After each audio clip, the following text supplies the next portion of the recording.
Hey there, fellow foodies. Today, we're whipping up a scrumptious shrimp, serving it with a delightful glass of red wine. So, let's get started. First off, we'll need to clean the shrimp and remove the tails. Feel free to buy them pre-cleaned if you prefer.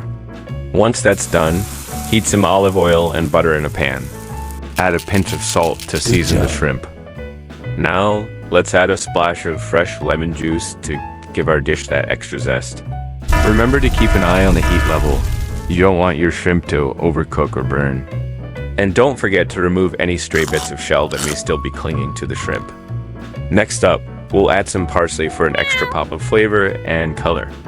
Now it's time for the star ingredient, white wine. Let it reduce down just a touch before serving. Finally, add a dash of pepper for that perfect finishing touch. And there you have it, delicious shrimp scampi ready to be paired with a glass of red wine. Cheers!